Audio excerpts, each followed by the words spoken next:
Okay.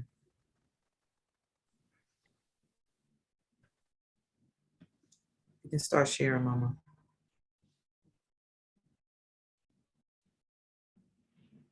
Mama Amina, Yes. you can start sharing.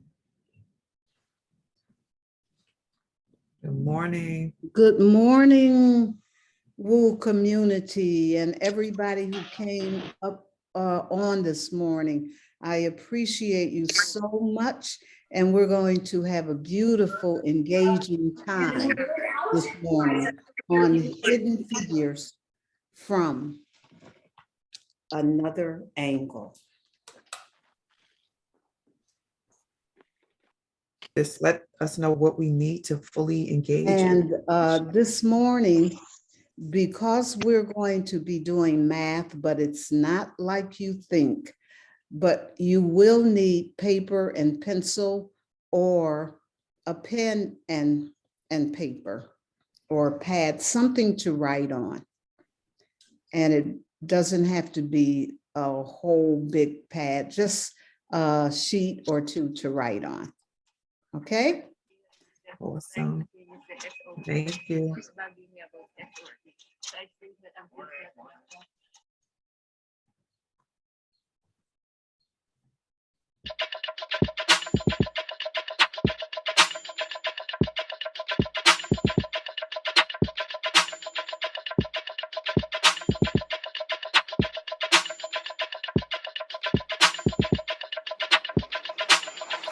Wake up, everybody. It's time to get up. Wake up, everybody. It's time to get up. Stay woke, stay woke, stay woke. It's time to get up. Stay woke, stay woke, stay woke. It's time to get up. We're healing, we're dealing, we're growing. Together, together, releasing. We're teaching, we're moving. Together, together, we're learning, discerning. We're striving. Together, together, we're leading, connecting, transforming. Together, together.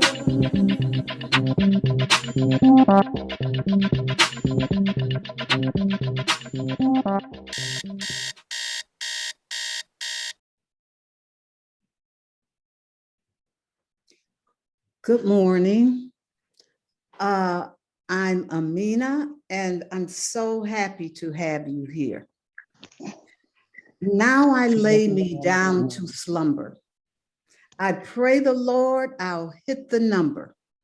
If I should die before I wake, put a dime on 308. Thus, this was the order of the day, the environment that referred to street numbers. This little poem I just spoke about was written by my sister, my oldest sister, who was valedictorian of her class. She was just very brilliant. And anyway, street numbers were so vast in the Black community. I fell in love with seeing people write numbers, and I decided I was going to write some numbers. Only I was writing 1 + 1 is 2, 2 + 1 is 3, 3 + 1 is 4. But I got the idea from people writing these street numbers, what is known today as the lottery. And through that vehicle, I fell in love with the world of mathematics and ended up majoring in mathematics in college and teaching math for 40 years. But over the years, I began to see math from a different perspective. So the first perspective was what I saw with the street numbers. Who started the street numbers? Casper Holstein, who was from the Virgin Islands, came to New York and moved to Harlem. And he got a job on Wall Street as a custodian. He befriended a Caucasian man who was very high up, had a top position on Wall Street. And one day they were just talking while on a break, and Casper Holstein asked this he was like a CEO, asked him how the stock market worked. And so the man explained to Casper Holstein how the stock market worked. And when he finished, Casper Holstein said, "Is that all there is to it?" And this gentleman said, "Yes." And Casper Holstein had an epiphany. And in his mind, he said, "Click them." And what happened was he said to himself, "I'm going to put a different spin on the way the Wall Street works. And I'm going to start a business called the street numbers or the lottery. And you could play a number just like you do today, only it was a nickel. A nickel would feed you for a whole week, your whole family, and a dime, you could feed yourself and several other people. So that's why it was put a dime on 308. And Casper Holstein was called the king of the numbers. And Stephanie St. Clair, African-American, well, she was from the Americas. And I think she was from one of the French islands like Martinique. And she was called the queen of the numbers. And together during that time in the early 1900s, they made a few million. Now imagine what that would have been today. It would have been between 50 and 100 million or more. And it became the whole economy for many Black communities, because at the time there was no bridge cards, no human resources, etc. So Black people had to depend on other means. And so they depended on the street numbers. And one of the things about the street numbers were that there were 10 dream books that Black people wrote. And these dream books all had numbers in them. And like, for example, 576 played for talking to the dead. And 369 played for filth. And the uncanny thing is where these numbers came from. You would have a dream, and then you could look in the dream book and see what number played for that dream. And uncanny, where the numbers were created as a form of numerology, and it was created by a diviner from the East. He created these numbers that matched the dreams. And so and to show you the difference in culture, if a Caucasian man played a number, and they were based on the races, the horse races coming in, if they played a number and they didn't hit that number, they would blame the horse or the rain outside, whatever it was. But if an African-American didn't hit a number, they would say, well, I must have misinterpreted the dream, or I should have added one more number to that third digit and gone down or up. So it was based on numerology and dreams and divination and cosmology. but it ended up, like I said, people were able to start businesses. Here in Detroit, we had what was called Paradise Valley, and we had Hastings Street. In New York, it was like 125th Street and Lenox Avenue. And it was also in Atlanta, Georgia. And in Philadelphia, it was down the way in Black Bottom. And Chicago was the South Side. But these numbers were all over. And there was a time when a Black man was not allowed to buy a Cadillac car.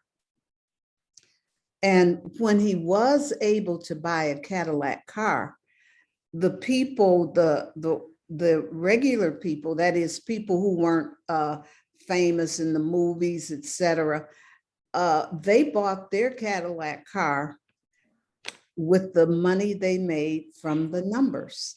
So it was just a very fascinating thing. And what happened to those street numbers is that they were co-opted by the mafia. And so they began to take over because the street numbers made so much money. And also the state hired, in various states, hired the top numbers men to show them how to play the numbers. And then they fired them, called the lottery, and made sure they enforced the legality of playing the street numbers. So the lottery is nothing but the street numbers. That was a Black man and a Black woman's game that was co-opted by the state and by the mafia. Do we have any questions? Yes, I was just about to share that there are some shares in the chat about a knowing of what you're talking about and a fascination about just the history that you're sharing. Gina said, I remember the dream books well. And I want to say that I remember them too. My grandmother, my grandparents had a lot of them. And I saw my grandmother working her numbers every day. Candace says, my mother had a dream book also. And a lot of folks, I remember the dream book. So Carolyn also shared that. Gina came back and said, reflected on the movie Hoodlum, and it being a dramatization of the early days of the numbers in Harlem. And Catherine shared, good morning, blessings to the family. And Doreen, my mom also was a bookkeeper in Philadelphia. Yes, down the way. And so I want clarity when she's not just talking about a keeper of dream books, she's talking about keeping the books for the numbers to be put in and for folks to hit or not hit. I'm assuming that's what you mean, Tori. All right, to the mama that was the numbers keeper. I love it. And Carolyn said that she's going to watch the movie Hoodlum again. I guess seeing it from a different angle now that you've shared what you've shared about the history of the numbers in the various cities and where it came from. Let's see. Tracy Ann said that this is so messed up. I never knew this. So I'm going to ask Tracy Ann to say a little bit more about what she's declaring is messed up. Carolyn said, I always look to the co-op, everything Black people do. Yeah. Right. It's commandeered, co-opt. What do they call it? Oh my God, there's a word for it when white people take cultural appropriation. Yes, appropriation. Thank you. It wasn't coming to me. That's why I love the co-creation of this space. Deborah McKinney said, I have a copy of my great aunt's HP dream book. All right. That may be like a collector's item. A collector's item, because there's some of those dream books can be obtained online, but some are no longer available. You have a collector's item there, and it's probably worth a small fortune, but I definitely would not give it up. Yeah, hold on to it. And I'll say these last few, and then I know you have some other gems in store for us, Mama Amina. So Kyra said the numbers are still alive and well in New York City. My cousin just hit like a month ago. And Carolyn says, wait, let me see. I had a dream about shoes last night. Uh-oh, uh-oh. Oh, and Tracy Ann, I'll say this last piece. What is messed up is that the lotto was taken by the mafia and the state. Gotcha. Yes. All right, carry on, Mama Amina. Uh-huh. And the deep thing is, in those men and women were mathematicians. In Malcolm X's autobiography, and it was also portrayed in the movie, there was a guy named West Indian Archie, and he didn't have to use books and slips. He remembered every number in his head. And then if you saw these numbers men, they knew who hit and what number they played, because they had such a system that nobody could match it. It was unbelievable mathematics. So and for it to be the whole economy in certain places, if somebody hit the number for $5, they would give the numbers man a tip, and they would feed their family, and they would help somebody in the community. And the businesses that came out of it, they even supported Marcus Garvey and so many other businesses. And we're talking about nightclubs and dentist offices and doctors' offices. Everybody thrived off of those numbers. So it was just a very amazing thing. And that's how I ended up doing math, because I saw those patterns and I learned that all math follows a pattern, no exception. Can I get a witness? Got a witness. Amen. Amen. All righty. So let me see what's happening. You can let us know if there are any shares from Facebook. And I was saying that watching the movie with Cindy and Archie, one of the points of huge conflict, like major conflict, was the dispute about whether West Indian Archie got that number wrong or right. And oh my goodness, that was a major thing. It's like, I don't get numbers wrong. I have them in my head, I maintain them. And it's like, no, you got it wrong. And just words for killing. Catherine said, one of my aunties had a beauty parlor in Sugar Hill and ran numbers out of there. She thrived with capital letters. And Sugar Hill, was that Boston? No, that was Blue Hill Ave in Boston. Yeah, this is Sugar Hill was New York. Yes. Mm-hmm. Okay. Yeah. And then Caroline said, Deborah, thank you. If I hit, I'll find you, because the number for shoes is 569. 569. All right. And see, they would take that 9 and go up 1 and go down 1 and box it, which we call wheel it now, but it was called box it then. And play it straight. Yeah. Put a dime on 569. So from Facebook, Wendy Pierre said, in ancient pastime, I don't know what this intended. I think there's a spelling piece, but was known as China Pool, a numbers game played by persons who were influenced by intuition, superstition, dreams, and caprice, brought to Trinidad by Chinese immigrants. Oh, that's correct. Play Wee, or W-H-E, I'm not sure how to pronounce it, was traditionally called Wee Wee or Wei Wei. I'm not sure what the proper pronunciation is. Are you familiar, Mama Amina, with that? I'm not familiar with that one, but I am familiar with the one out of Jamaica called Japan.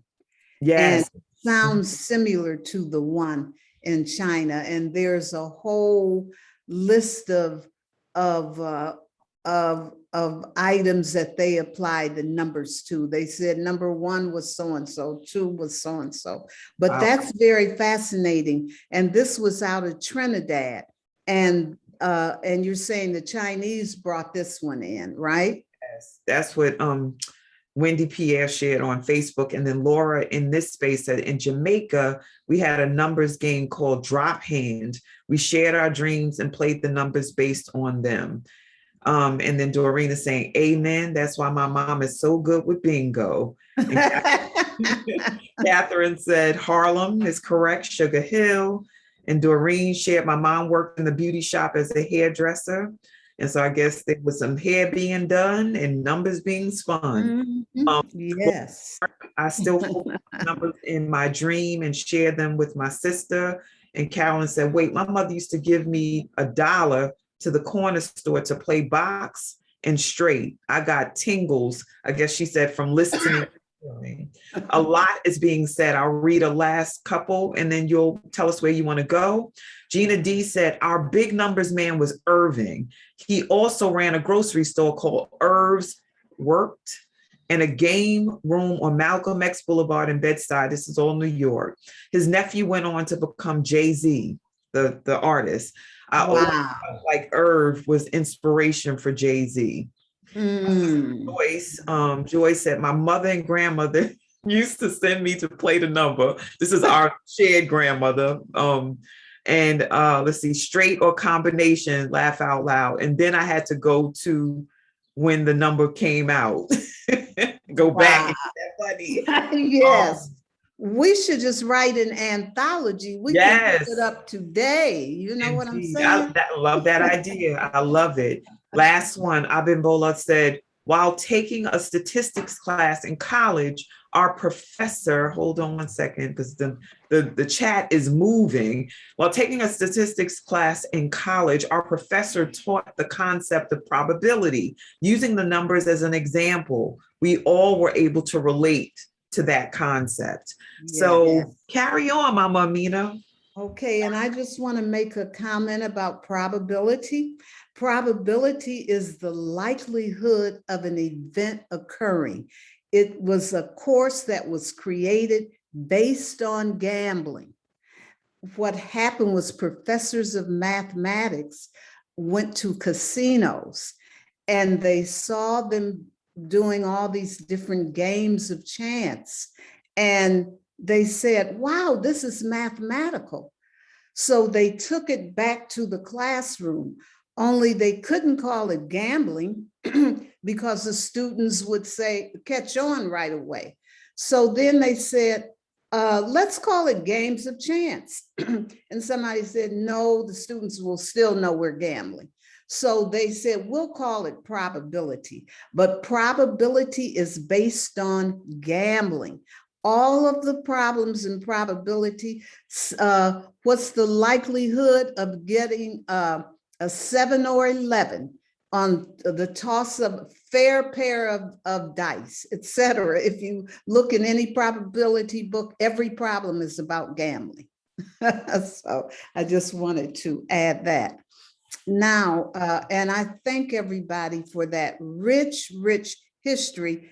And that book, I'm just on fire about the book, and that game from Trinidad. I would love to know more about that. So what I'm going to do next, I see there's some more people in the chat, but we will get to you, and just hold that thought. I just want to talk about again, seeing math from another angle. You've already seen it from one angle. Math has to be presented in a simple, practical way, and it has to relate to your everyday life. And if it doesn't, it's too abstract to be relevant. Now, because I live in that world of math, I used to watch a lot of math movies, and I still do. And I always like math movies. Sometimes I've had to go to the movie by myself. It's not like people are saying, yeah, let's go to a math movie, you know. So I've gone by myself and I said, they really don't want to be at this math movie. Although I have friends who would go to a math movie with me. Now, and in the movies, I would always see the professors of mathematics writing all of this complicated looking math on the board. They would fill up all the boards in the room, all the walls, etc. But what I noticed in each movie, at the end of each movie, the math professor ended up either going crazy or getting killed. And I said, I think I want to find a more a simpler way of doing math. And because I've studied math from all over the world, and especially indigenous math, which is rooted in spirituality, is always presented in a simplistic way. In the pyramids of Egypt, for example, every subject in math is represented in the pyramids, from algebra to geometry, trigonometry, calculus, statistics, the metric system, etc. And so I want to talk about some shortcuts in math, and I want you to have your pencil, paper, candlestick maker, and you may not even need the pencil and paper when you see some of these shortcuts. So may we have the first slide? Absolutely. Here we go. Okay. Now the first slide is called the Magic Nines. Can we get some reaction from the audience on what they see? Because all math follows a pattern. Can we get anyone? Sure. A hand raised? What do you see, family? So just thinking about some of the folks who have just shared. Oh, I see a couple of hands. Yes, Carolyn, raise, unmute yourself, and then Lori. Everything adds up to 9. Everything on the all the answers, excuse me, adds up to 9. Pardon So me? 1 plus 8 is 9. 2 plus 7 is 9. 3 plus 6 Yes. is 9. 4 plus 5, 9. 5 plus 4, 9. 3 plus 6, 9. 6 plus 3, 9. 7 plus 2, 8 plus 1, and then 9. All 9s. Yes. And anybody, that's perfect. All those add to 9. Can anybody see anything else? Yes, we have 2 other hands. Lori, unmute yourself, please. Sure, I'll even come on camera. All right. So what I saw is that from 9 times 2, if you write the numbers 1 through 9 straight down, it's like a head start on the answer, because then you know that the other part of that number adds up to 9. So if I put 1, 2, 3, 4, 5, and then I go 8, 7, 6, 5, 4, 3, 2, 1. That's right. That's right. And that's why it's called the Magic 9. It's okay. There was another hand. I don't know if there's a different type of share from Doreen. It's up to you. Did you see something else that others haven't named? Yes, well, the last person who spoke, that was a similar statement, but I never understood about adding up to 9. I just learned that once those numbers went out one way, like 9, 1, 2, 3, 4, 5, and then I just learned to turn the other side instead of trying to add it up. I never understood that about it equaling 9. That is really nice. Yes, yes. Uh-huh. And see what it points up to, what you're saying, it's looking at it from different angles.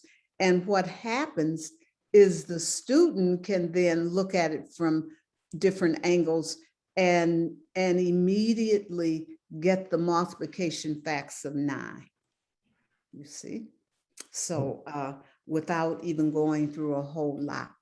So I appreciate all those different angles, you know, because if you have the 1, then 9 take away 1 is 8, you see. And notice that the 9 times 2, 9 times 3, 9 times 4, etc. The tens digit is 1 less than the number that's being multiplied by 9. Like 9 times 2, the 1 is 1 less than 2. 9 times 3, which is 27, the 2 is 1 less than the 3. And 9 times 4, 36, the 3 is 1 less than the 4. So there's so many different patterns you can see with it. And then if anybody studies numerology, for some numerology systems, the 9 represents completion. And without going into it, in what is called Vedic math, which comes out of India from the Vedic scriptures, they have a way of treating 9 in a certain way. So it's very fascinating. We have one more hand raised. If you are good with that, we can hear from the person or we can carry on. How do you want to proceed? Okay, we can hear from one more person. I think it's Niano. I don't want to mispronounce. It's pronounced Neonu. Good morning. I too majored in math. And hello, Amina. One of the strategies that students in elementary school use sometimes is they have both of their hands, palms facing them, and say they want to multiply 9 by 4. They'll pull that 4th finger down, which means that the 3 fingers on the left, that the 3 would go in the tens place, and then you have 6 fingers left on the right, so the 6 goes in the units place. Right. And that's one method that they use that comes from the same thing. Yes, because even though a lot of times instructors will encourage students not to use their hands are really what they should be using, because their hands are an abacus. And what Neonu just stated was, if you have your hands up and you're multiplying 9 times 4, you put down that 4th finger and you'll have 3 fingers still up on the left and 6 fingers up on the right. So it will be a 3 and a 6 because the 4 will be down. So 9 times 4 is 36. Yes. Thank you for sharing that, darling. Okay. All right. So we are ready to hear more. What else you got? Okay, next slide. Beautiful. Okay. We may not do all of this, but I just want to show you, this is where you get your paper and pencil out. Does everybody see 85 times 85? Okay. All right. Write 85 times 85 on a piece of paper. I'm going to show you a short way of multiplying numbers by themselves that end in 5. Okay, so 85 times 85. First, I want you to multiply the 5 times 5. And what is 5 times 5? Anybody? 25. 25. So write the 25 down underneath the 5s. And now you're going to take the number that comes after 8 and multiply that number by 8. What number comes after 8? 9. 9. And what's 9 times 8? 72. So the answer is 7225. 85 times 85 is 7225. Let's do another one. And we'll do 2 more, answer any questions, and I'll have you do, we'll do 1 more and I'll have you do those 2 next.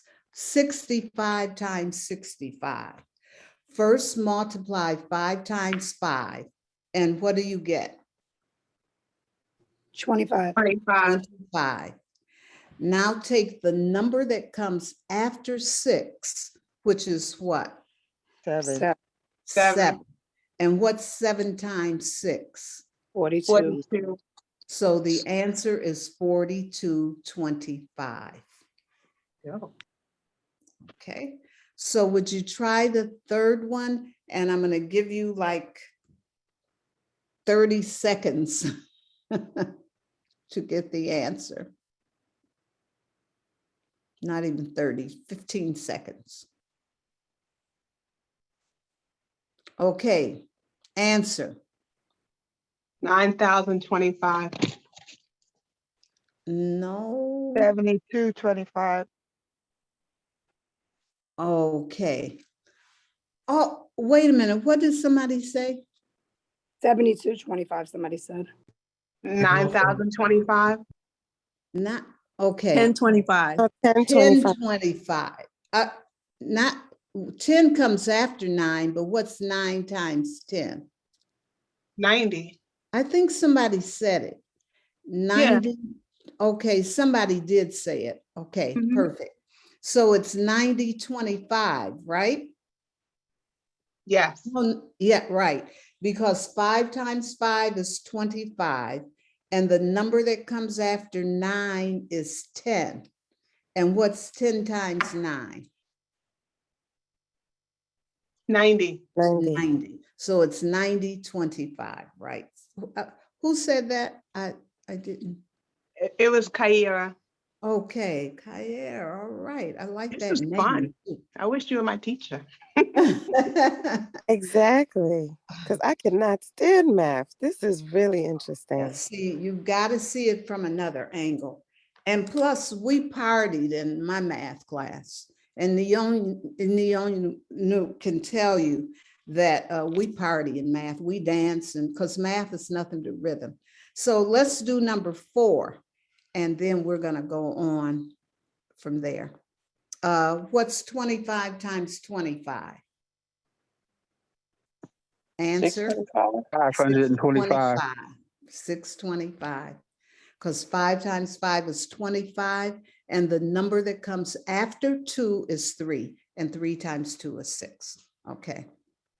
Now, I'm going to just talk about number 6.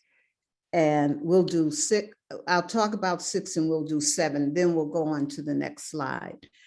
To multiply 25 times 16, this is the shortcut. 25 cents. What's another name for 25 cents? A quarter. A quarter. And a quarter is always 1/4 of a dollar, 1 out of 4, right? Quarters, right? Right. So if we take that 1/4, that means we will divide 4 into 16. What's 4 into 16? 4. 4. And add 2 zeros. So 25 times 16 would be 400. You divide the 4 into 16, which is 4, and add 2 zeros. So the answer is 400. Let's do number 7. What's 25 times 28? What is 4 into 28? 7. 7, and add 2 zeros. So what's 25 times 28? 700. 700. Let's do just one more. 25 times 12. 25 is the quarter, which is 1/4. And so we'll divide by that 4. What's 4 into 12? 3. 3. And add 2 zeros. So what will you have? 300. 100. Okay. Now, I just want to mention, these are things you do in your head without even thinking about it. You know, this is in you. It's not something separated. And I just want to ask a question. If we were to multiply 50 by a number, What do you think you would divide that 14 by? 2. 2. 2, because 50 cents is 1/2. To multiply by 1/2 is to divide by 2. Right? Comprendez-vous? Iowa. Okay. Oh, madam. Any questions, comments, etc.? Yeah, Amina, number 5, I'm scratching my head at how we use that process. Okay. shortcut process. What's 5 times 5?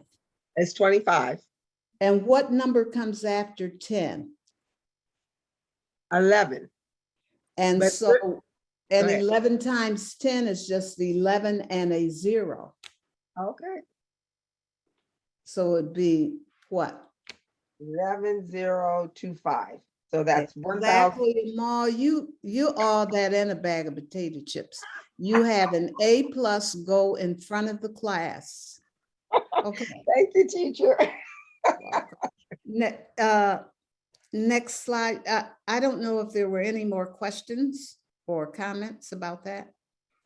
Okay, next slide, please. Beautiful. Everybody in the house, are you with me? Yes. Okay. Yeah. So Yeah. we're going to focus on the top. To divide 9 into a number, the answer is always the first number. And the remainder is always the 2 digits added up. For example, 9 into 24. In 24, what's the first number you see? 2. 2. So the answer is 2. 9 into 24 is 2. And the remainder is 2 plus 4, which is 6. There you go. 9 into 62. What's the first number? 6. So the answer is 6. What's the remainder? 2. What's 6 plus 2? That's 8. 8. So the answer is 6, the remainder is 8. 9 into 31. 3. 3. And what's the remainder? 4. 4. 9 into 43. Is that 4. Remainder 7. okay? And there you have it. If the number 12. 12. if the number you add like 9 into that last one, 57, if the numbers that you add are larger than 9, just go up 1. Because 5 plus 7 is 12, right? So Right. instead of saying 5, go up 1. So 6. 9 into 57 is what? 6. 6. And the remainder, 5 plus 7 is what? 12.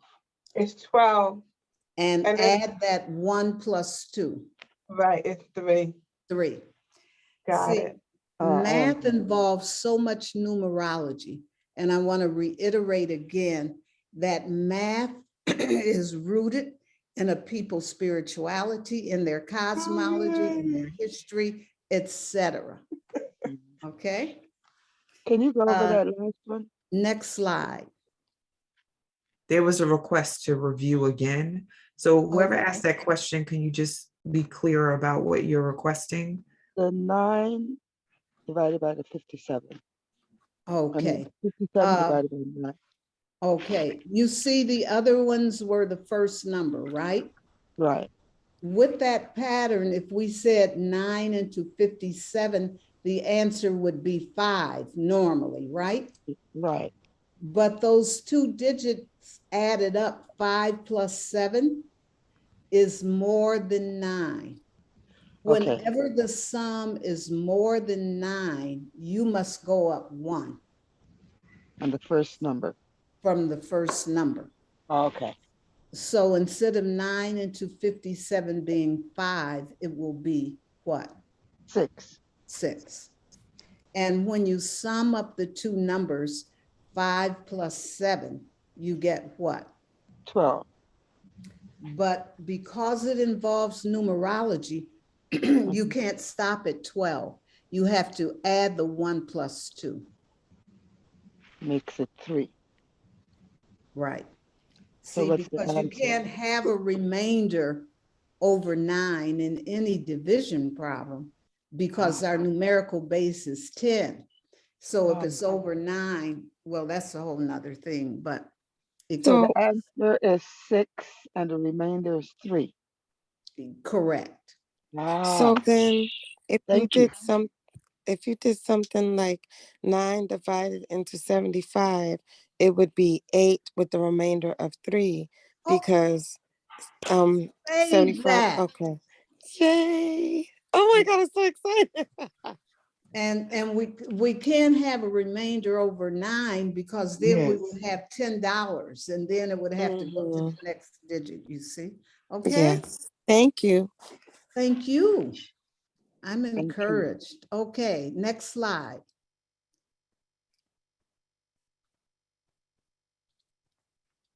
Next slide. Okay. Now, algebra. This looks like it's difficult, right? In some ways, if you haven't reviewed your algebra. But have no fear, shortcuts are here. All right. Now, algebra was originally spelled AL-JABR. There were no vowels in it, and other than the A. And it meant God transposes or does the opposite. And algebra is the math that is used to find an unknown number. And we do that by setting up a balance, because if you have, if you're on a seesaw or a teeter-totter and somebody comes on and puts you up in the air, you got to balance that out with another person, right? And whatever weight that other person has, that's the unknown. And so algebra and equation is just like a teeter-totter or a balance or scales in Libra. Whatever is missing is the number that is needed to balance. And the man who wrote the first algebra book was Al-Khwarizmi Abu Ibn Musa Muhammad Ali in 830 AD. And the name of the book was God Takes Care of Missing Parts. And every time he would solve an algebra problem, he would say, all praises due to God. God is great.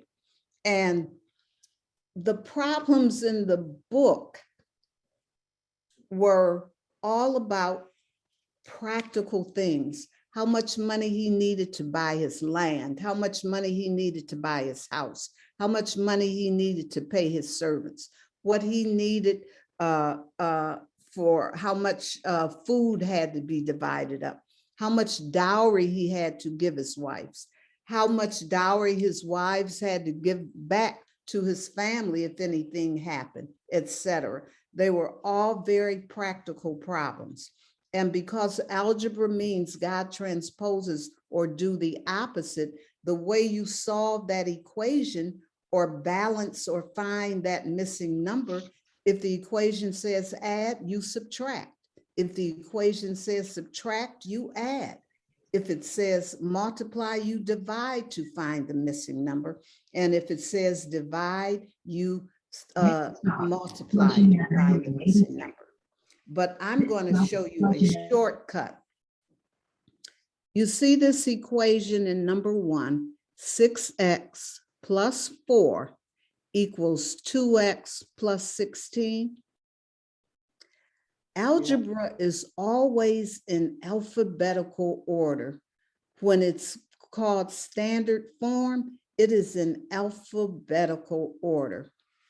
And if you notice, there's an A above that 6 and a B above 4. a C above the 2 in front of the X, and a D above the 16. So A is 6, B is 4, C is 2, and D is 16. Is there anybody who doesn't see that? Okay. Anybody who doesn't see that?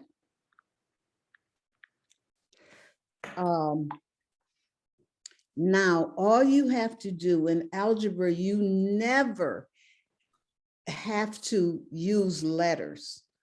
You can solve any algebraic equation just pulling the numbers out. And if you look at the formula, it's just D minus B over A minus C. What is D? Can I hear somebody tell me what D is? 16. And then you put a minus. What is B? 4. So 16 minus 4 is the top. And then what is A? 6. 6. And what's C? 2. 2.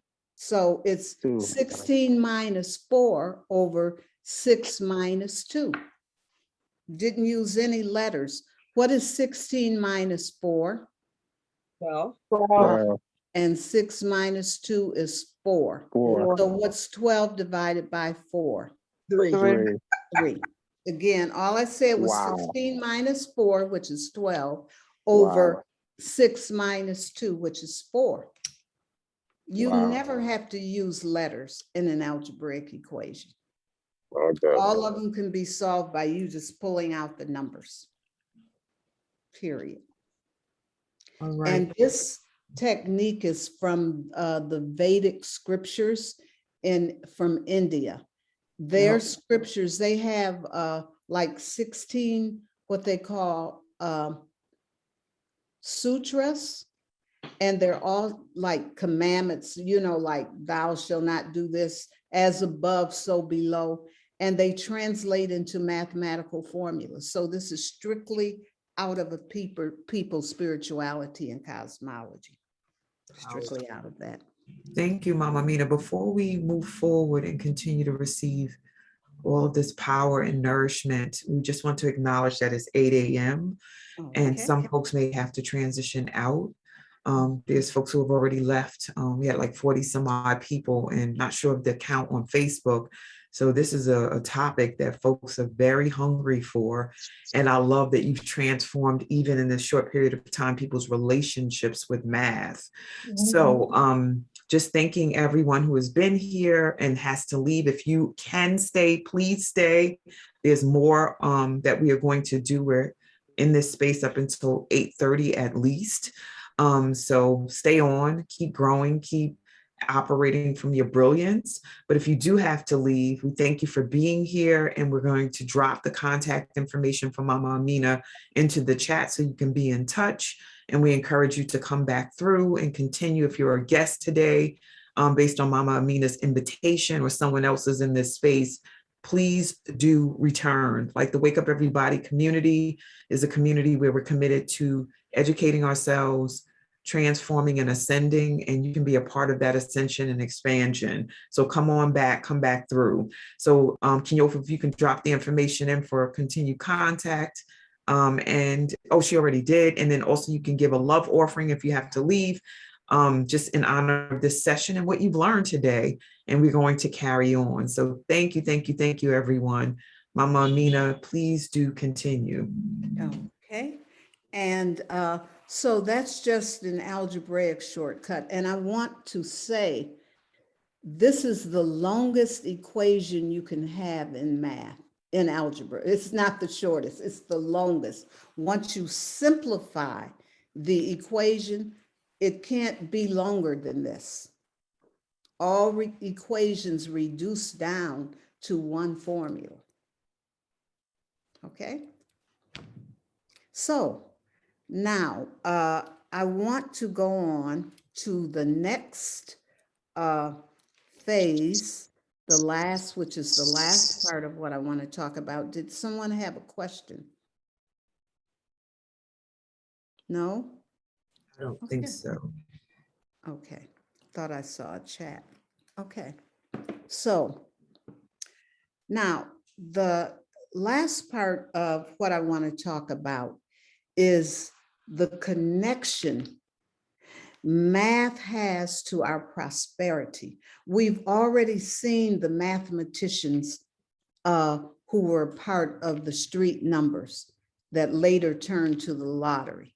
That was the economic system for so many people in the northern part and some in the southern part.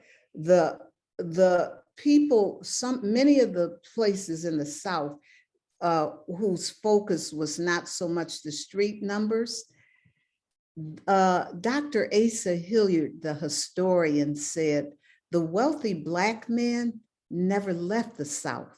So while the North had the street numbers, especially New York was the source, the South had land and other means of building that land. There were 6 Black millionaires in the early 1900s, 6 of them. They each took opportunity where they saw it. And one man had escaped from slavery. He was in a ship, he had been enslaved, and as they were taking him to this other place, the ship caught on fire. I don't know if he had anything to do with it, but he jumped the ship and swam aboard and found on his way like a gold mine or something like that, and just became a millionaire. It's fascinating. And so this third and final part, I want us to recognize our prosperity. And I want to talk about that note. One of the things Che Guevara, who helped Castro liberate, Fidel Castro liberate Cuba, one of the things he said is that America cannot call itself having the best educational system in the world when students come out and they don't know how to prosper economically or take care of themselves economically with the basics, food, clothing, shelter, etc., then they haven't been educated. And so you would think the math department would focus on that practical part of life. What good does it do to know X equals the square root of B squared minus 4AC over 2A if you're homeless? You see, so he said, you know, you don't have an educational system if you're not dealing with the needs of the people. Once again, otherwise it's too abstract to be relevant. So a friend of mine who happens to be my contractor was in conversation with the late Molly Doma Somé, shaman, scholar, brilliant man. And they were both talking about something that my contractor said he had been, it had been in his head since he was about 7 or 8. And they were talking about a fish out of water. And this is what my contractor relayed to me. He said, a fish in search of water will never find it. And that leads me to number 1, in order to be prosperous, one of the things we have to know is who we are. Now, I want to stop there for a moment, and then I'm going to run through some things. I would like to know who can give me their reaction to that statement. A fish in search of water will never find it. Can I hear from somebody? Will someone Yeah. unmute themselves? So who wants to try their hand at interpreting the quote? Carolyn? I feel like they'll never make it because they're in search of water. So if they're out of water, they're gonna die. That's just what it says to me. Okay, and I accept that interpretation. And why, if they're out of water, wouldn't they make it? Because Oh, they let need me water to answer, let me survive. answer, let Because me answer, what? let me answer, Wait let a me minute. answer, let me answer, let me Oh, answer, go ahead, go ahead, let go me ahead. answer, Go ahead. let me He's answer, saying, let me answer. let What's me your answer, name? let me. Hello, good morning. The fish won't thrive because it's out of its element, where Woo. it can breathe and get the nutrition that it needs. Yes, yes. And some fish are, a lot of them are 70% water, and there are some that are even 90% water. That means their very essence is who they are. water, the very who that they are, their Mhm, very purpose. They're mhm. immersed in water. They're water inside of their bodies.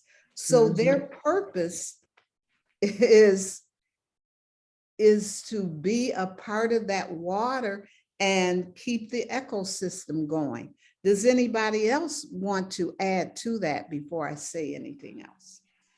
I heard Sahu Speed's voice, and then there was Yes, some others that were lined up to share, but go ahead, Sahu Speed. I do. Great day, great day. Oh my gosh. Woo!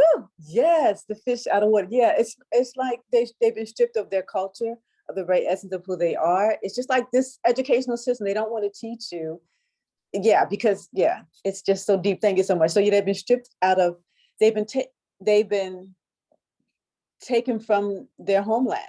It's not. Yes. It's not who they naturally. It's not their place of birth, their place of education. They've been stripped of their culture, their homeland, their language, their traditions. Yeah.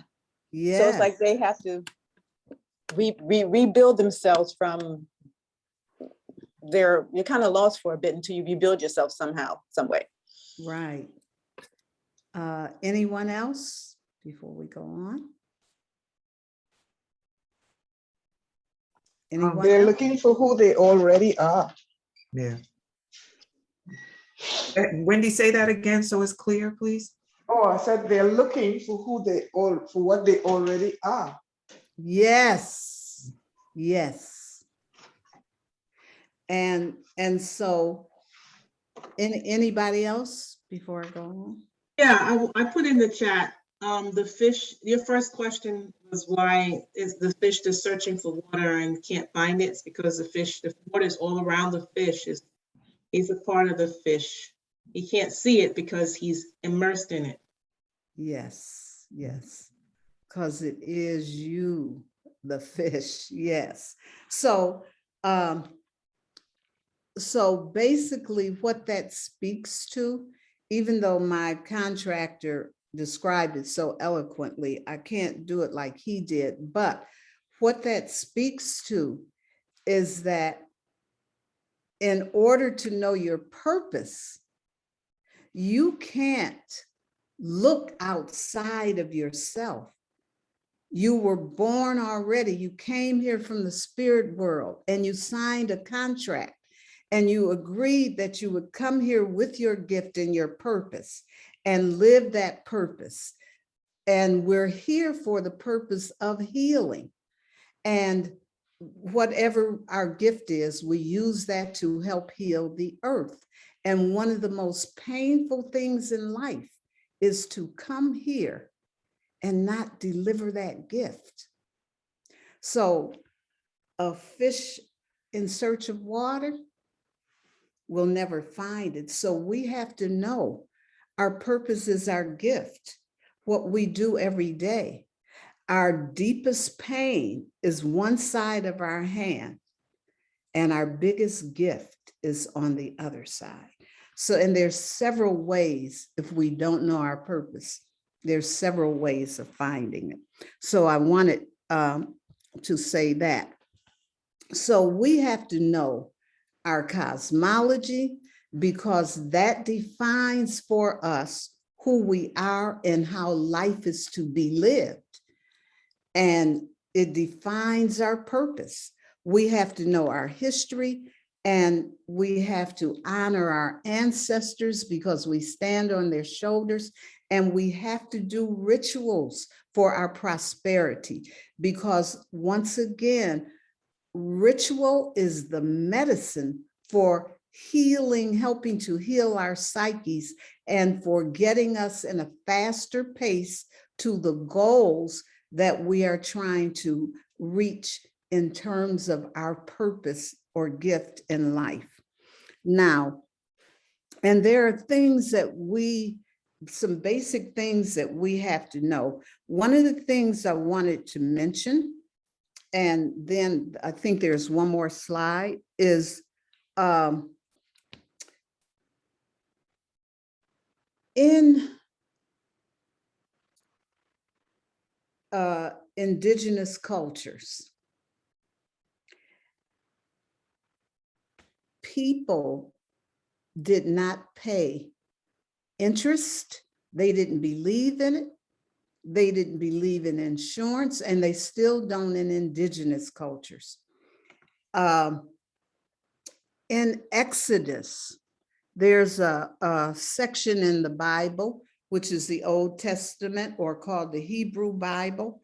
In Exodus 22:25, if you were to look up that verse, they talk against interest. And all ancient times or indigenous cultures, or back in the day, they didn't deal with interest and insurance. Now, and today, there's even a company, it's a bank called UIF, and it is based in Michigan. The corporate bank is in Ann Arbor. The corporate office is in Ann Arbor, Michigan, which is where the University of Michigan is. And they are Islamic, and they don't believe in interest. And they have interest-free loans.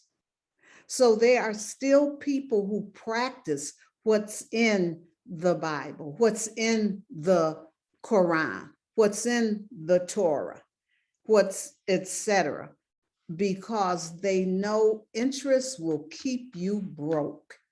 And even the word mortgage means death in Latin, because if you get a 30-year mortgage, you're going to pay 3 and 4 times over because of the interest. In a few years, you paid off the house, but the interest you're still paying almost to death. You see, so we have to think about how we handle our prosperity. We have to think about those things. And just, I want to mention one other thing and then go to that last slide, if it's there. Talking about some hidden figures, there's a Nigerian man named Philip Emeagwali, and he used algebra in a very practical means. What he did was take one computer and several processors, and he just tons of processors, and he took all these algebraic equations and processed them that way.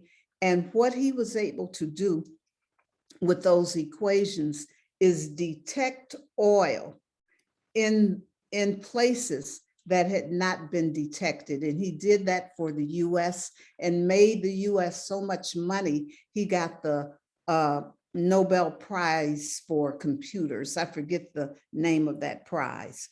And then we had Hypatia, an African woman of Egypt, She was considered the geometer.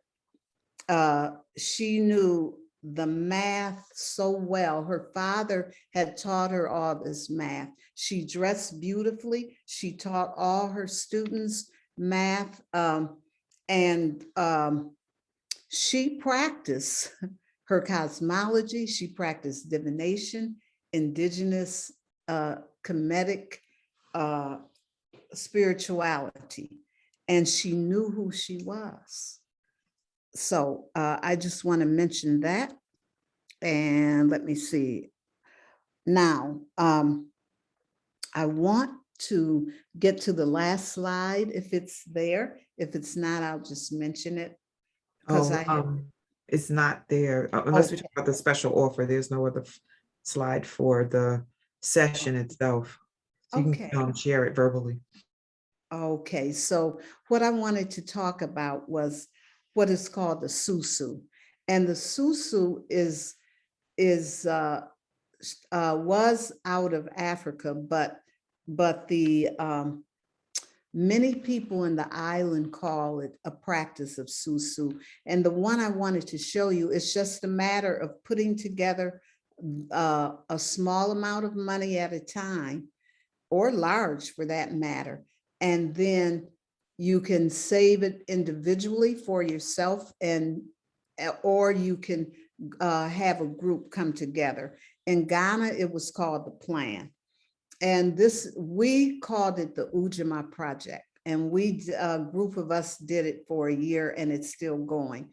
We put in $1 the first week, $2 the second week, $3 the third week, $4 the fourth week, $5 the fifth week, for 52 weeks. And we ended up with $1,378 just by putting in $1 more each week for 52 weeks.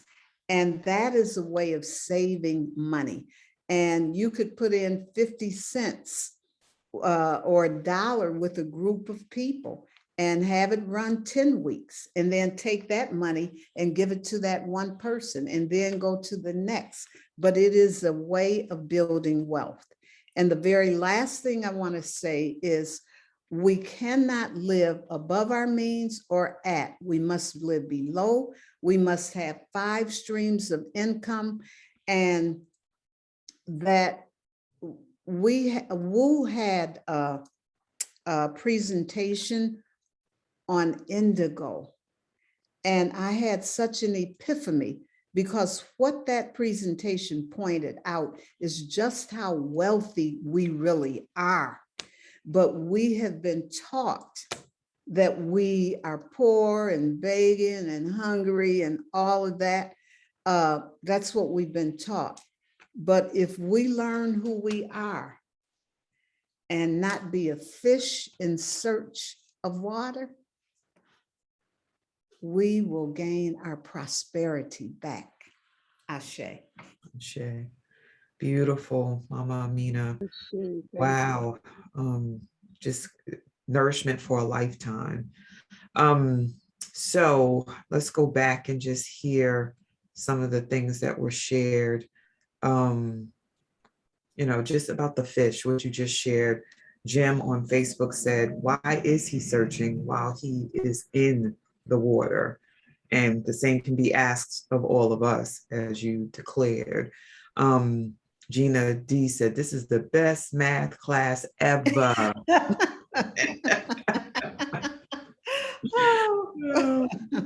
Yeah, and just an affirmative from Wendy Pierre.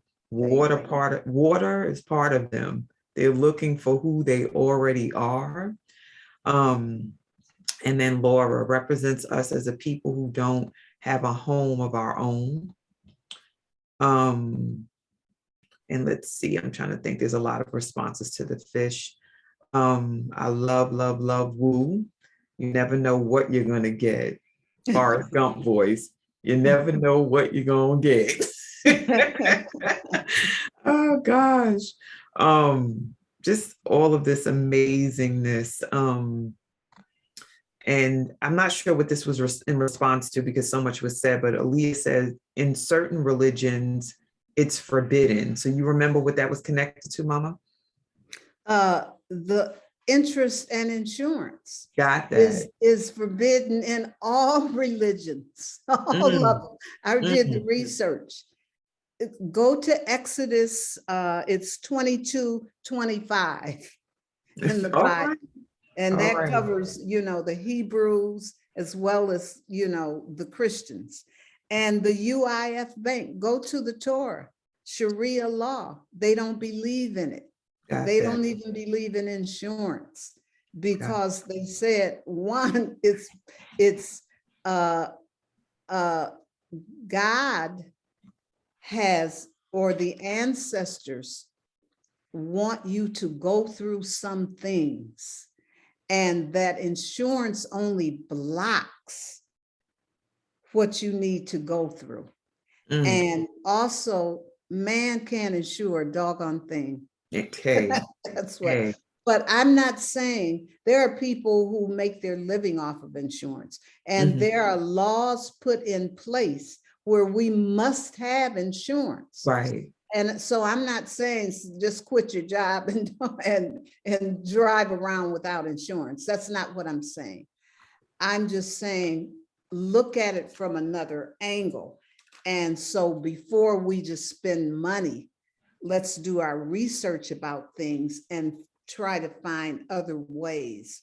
And Dr. Molly Doma Somé had me do a ritual. When I approached him, I said, well, I can't drive around without insurance. And, and he commented, of course, you have to obey the law of the land. But he said, if you have insurance, you've got to do a ritual asking the ancestors or God for forgiveness for having this insurance. Yes. I think Aaliyah raised her hand and we have a few more minutes. I don't know if you wanted to say something. I see Veronica also did as well. So Aaliyah, your hand went up and went down. Did you want to speak? I was just gonna dip in and just say thank you so much, Mama Amina, because I didn't know that from the Hebrews or even Exodus, from the Jewish or Christian standpoint, that interest usury was forbidden. Now, I was born and raised Muslim, so we were always taught in Islam that interest was wrong. But we live in America, and I'm not sure if many people are familiar with this whole Islamic finance movement, but like about a decade ago, it was really huge. But the United States did not believe that people overseas they were serious about this interest. Like, they do not practice it. And a lot of those movements and a lot of those deals didn't go through because the people are like, no, we can't do the arbitrage. We can't do the, participate in interest. So just thank you for sharing that, because it's on a multi-religious basis, not just Islam, it's Christianity, Judaism. And we probably just need to take a step back and really, reflect on what it is that we're investing in. So thank you. Thank you for that. And see, I was aware of that huge movement in Islam in this country against that interest, because we have the largest population of Middle Easterners outside of the Middle East here in the Detroit area. So you get a lot of news, etc., about what's going on. And I even called the bank one time to see about an interest-free loan, just the information. And they do have them. You negotiate a certain price for example, the purchase of a house. Let's say if the house costs $200,000, they may say, okay, up front you pay $230,000, but then you don't have interest. So you save so much money. And $230,000, that might be like a couple of car notes or 3 car notes. You could pay it off in no time with no interest. Saves you gazillions. Ashe. So we have Veronica, and she'll be our final share. That's what I was going to ask. I was going to ask you how to come back and teach us how to wipe out a mortgage in a very short time. And I know that there is a whole mathematical formula. So please teach it to us. Well, it's just amortization is what it's called. And any realtor will give you that formula. I mean, you can even look it up. But basically, the best way to wipe it out is not to have any interest. So to go to that UFI bank. But if you have to have an interest, the best way to wipe it out is basically to pay down the principal, and then the interest will automatically go down. And that's called an amortization formula. Thank you. Thank you, Veronica.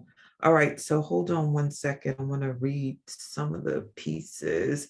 And we maybe have a little bit of a controversy in this space.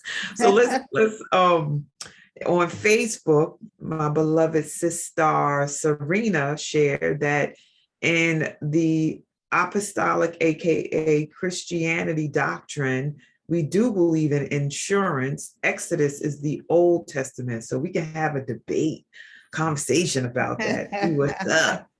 And what that was about, the switching over, like I'm curious, like, because I'm sure it was about financial gain for sure.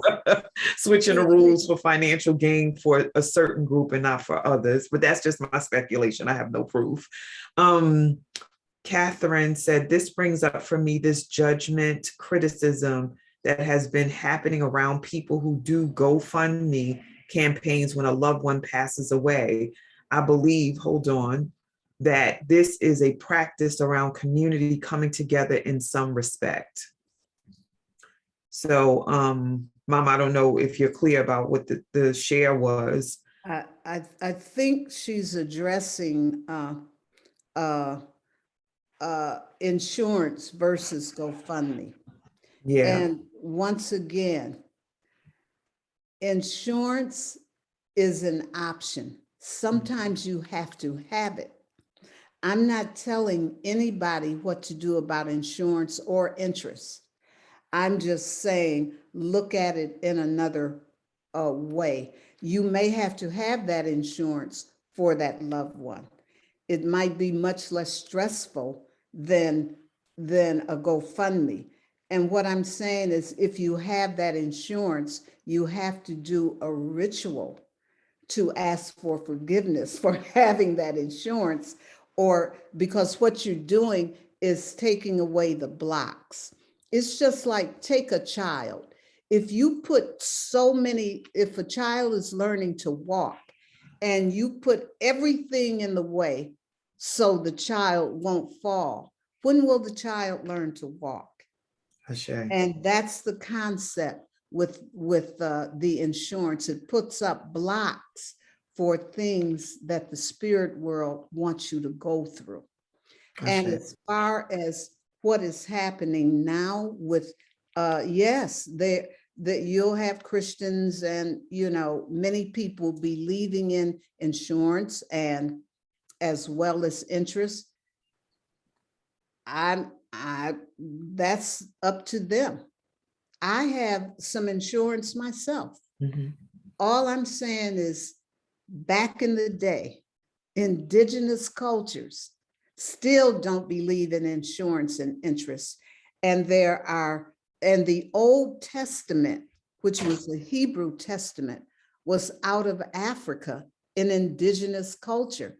If you don't believe the Old Testament was all African and indigenous culture, look at the first chapter, Genesis, that's cosmology. Exodus, they're talking about interest. Leviticus and Numbers is a census. Deuteronomy, they're talking about no interest. And then Shadrach, Meshach, and a bad Negro in Daniel, they're talking about indigenous culture, okay? And so that's all I'm talking about. I'm talking about back in the day. And I'm not trying to tell anybody what to do, okay?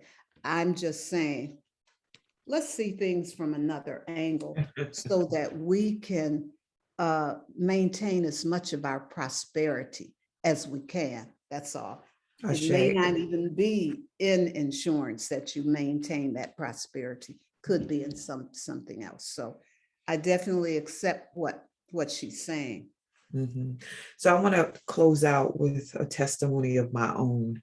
Everybody, mostly everyone in the space who's been to WU consistently knows that part of the reason why we have WU is because of a message that I got from my daughter that transitioned. And I'm just saying that to set the stage for what I'm about to say about insurance. So my daughter, she passed at 30. Her intention was to get insurance. She actually met with someone, but she never got to do that before she transitioned. When she died, I immediately went into mode of, I must pay for her funeral. That was my child. So I was prepared to invest $22,000 or $24,000 in her services. And I was stopped by my community. I lead programs for women. I remember them coming to the house and telling me, do not use the money in my bank to pay for her services. And I felt like I didn't want the community to think that I couldn't cover my daughter. And they were like, the community is the covering for your daughter. And so they refused to let me use my money. And they set up a GoFundMe. They got my permission, but they had to cajole me, coax me into doing it.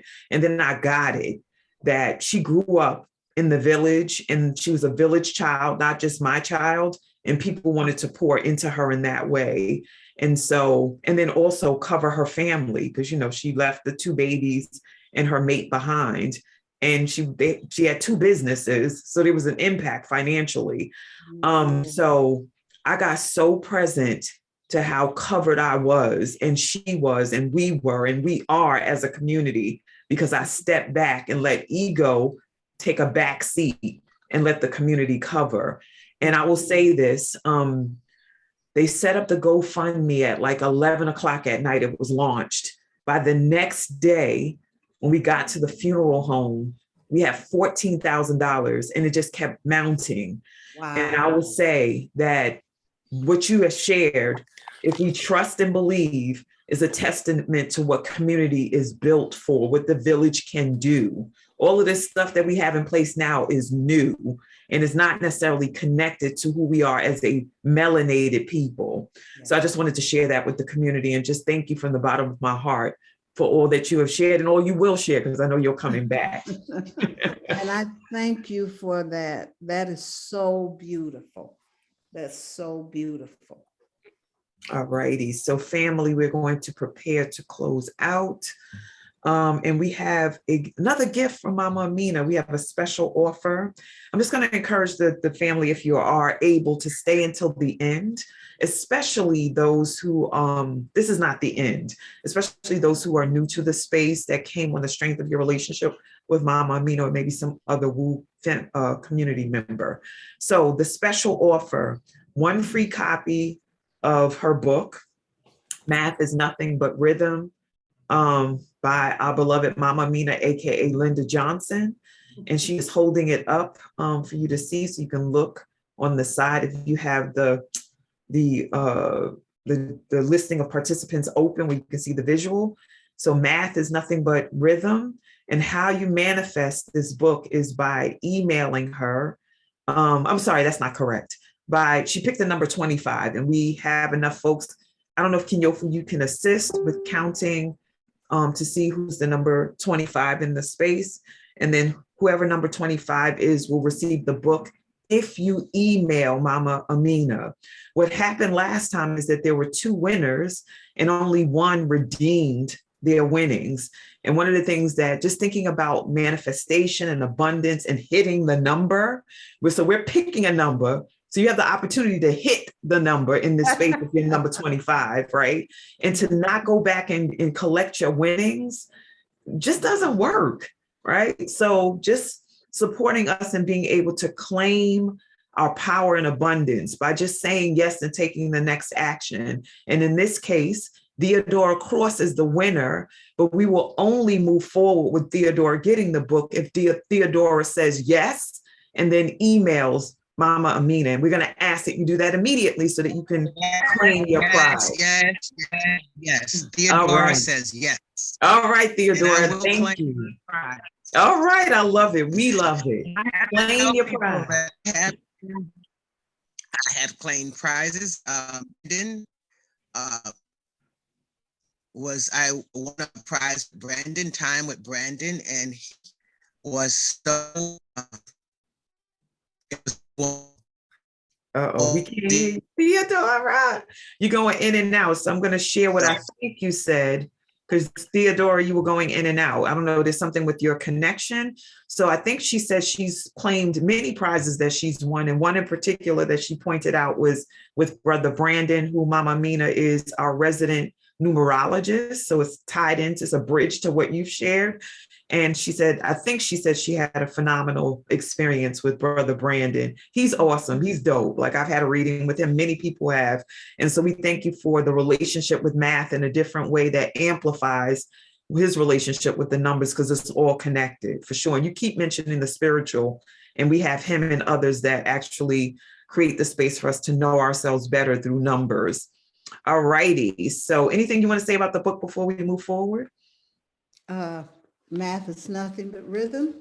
Well, what it is, it's not math that you have to work out, but I got this quote from Malcolm X, and oh gosh, I just wanted to show you the picture of Malcolm, because he's the one in his book that he wrote about the African American and the Caribbean.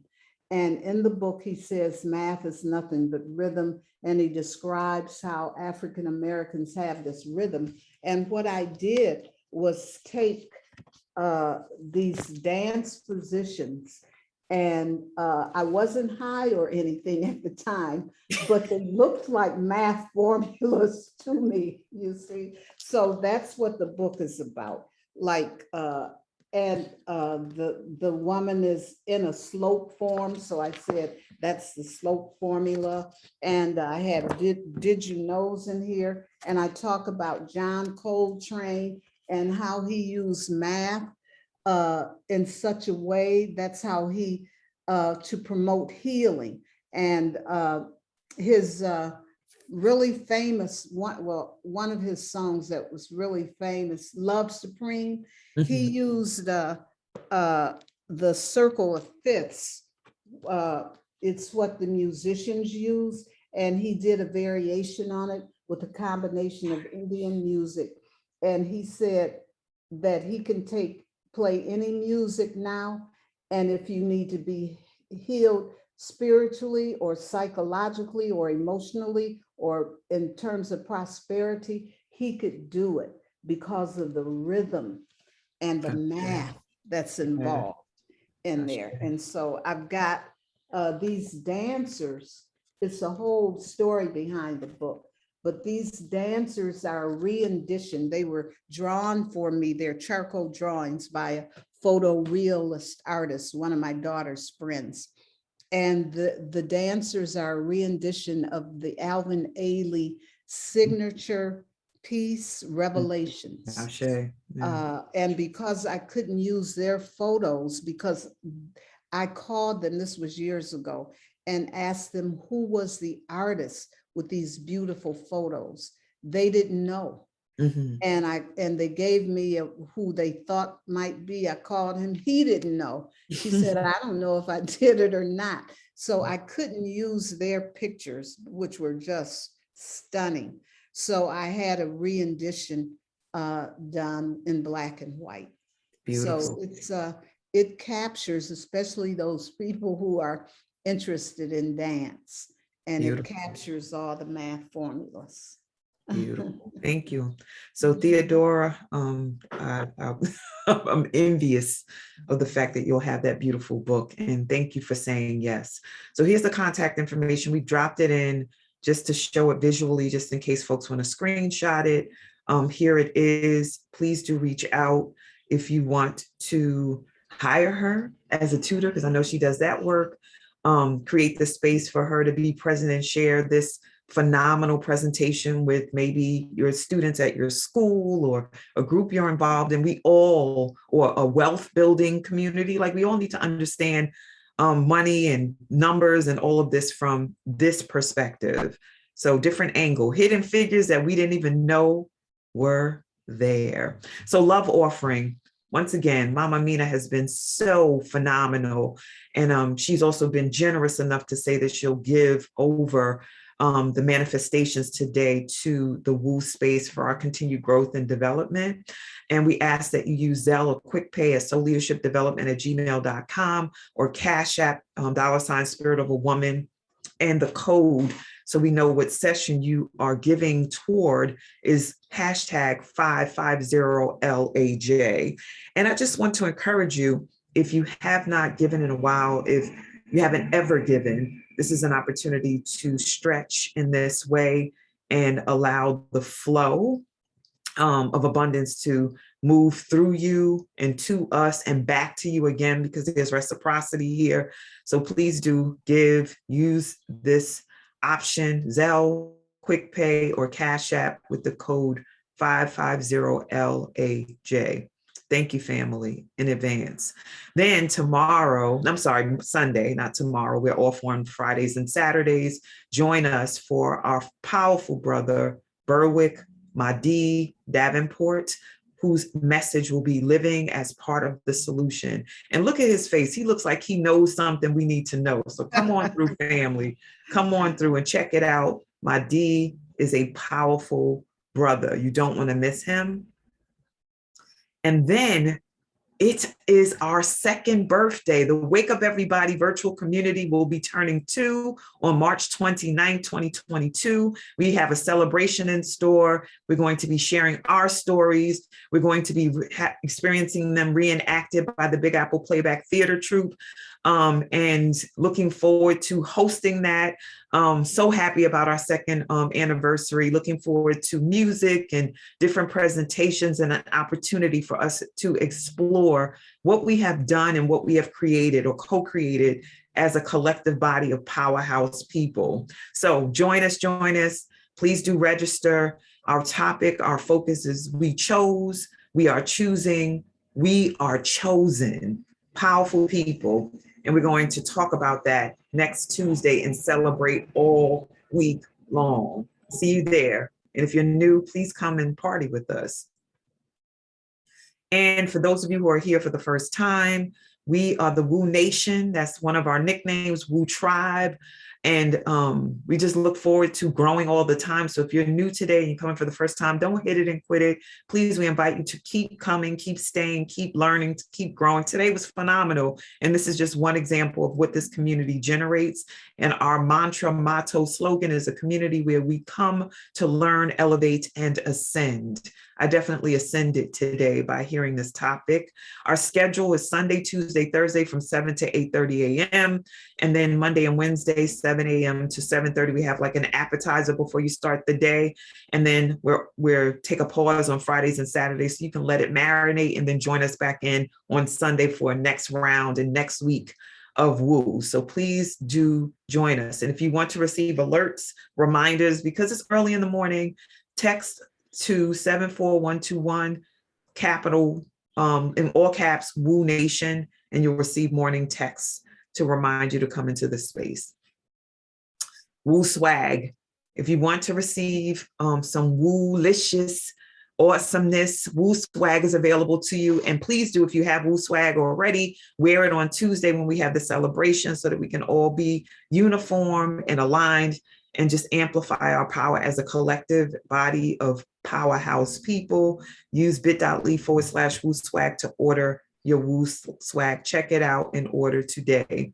And now we want to thank you for just being here, for being awesome, for being a contributor, for adding the numbers together. You plus us equals we, and we all grow when we show up. So register bit.ly/Wake Up Movement, Facebook, bit.ly/Woo Community for our private page, bit.ly/Woo Nation and caps for our public. We're on Instagram at Wake Up Everybody Virtual. And for those of you who have been around a while, we've been posting and amplifying our presence on Instagram. And we're also downloading materials on YouTube, so you can check us out there, and email us if you have ideas, new facilitators, because we're always looking for those, info.wakeupseries@gmail.com. All right, and volunteers, if you're interested in joining the Wake Up Everybody volunteer team to be an admin like myself and Kinyofu this morning, or to do the background, like somebody creates the slides and then somebody onboards folks like Mama Amina and even me. I'm going to be onboarded to prepare for the celebration next Tuesday. It all happens through the generosity of people that are part of this community. So check us out. And once again, email us at info.wakeupseries@gmail.com to let us know your interests. And we will definitely follow up because we need your support. So now we're going to do what we know to do to celebrate our awesome, powerful, genius facilitator, Mama Amina, AKA Linda Johnson. And we're going to unmute. So inviting everyone to unmute so that we can celebrate and acknowledge her for all that she has provided. So come on, family, let's do this. Let's Thank you. Thank you. Thank So you. much. It's Mama. amazing, amazing. Thank you for helping me discover that I'm a mathematician after all. My relator in how to meet Never and sisters can understand them. La, la, Thank la, you la, woo, woo. so Thank you much. God so bless much. you. Everybody. Have a La, la, la, la, wonderful, la. wonderful weekend. God bless Enumerated. you. Here. I will be Thank you so reaching much. out. It was brilliant. It was amazing. Amazing, Thank you so amazing. much. Whole It was community. Right. Thank you. mind blowing. The Yes, it wonder was. of math. Thank you Ashe. so Really are. Ashe. So dope. Happy So weekend, dope. God bless Thank you. you. Thank you so much. This church is amazing. It was Love you, fabulous. family. Thank you. It was amazing. Woo, woo. Fabulous. Thank you. It's a great way to start. Yes. Oh, my eyes are open now. Thank you Thank so much. I wish you could tutor my kids. Where were you when I was in junior high school? Say that. I know, because a lot first thing like I don't want math. What good is math? And now you say all this stuff we should have been doing with math. Yes, you Yes. are mad. Yes. We That would have are helped mad. all the way Yes. through college. Like honestly. You are mad. Thank you. Math Thank you. is nothing but Thank rhythm. Math is Math nothing is but the universe, is the cosmos. my Yes. dad used to say Everything is Shay. something. math. Mm. Ashe. Thank you. Thank you. Have a blessed day, everyone. Thank you.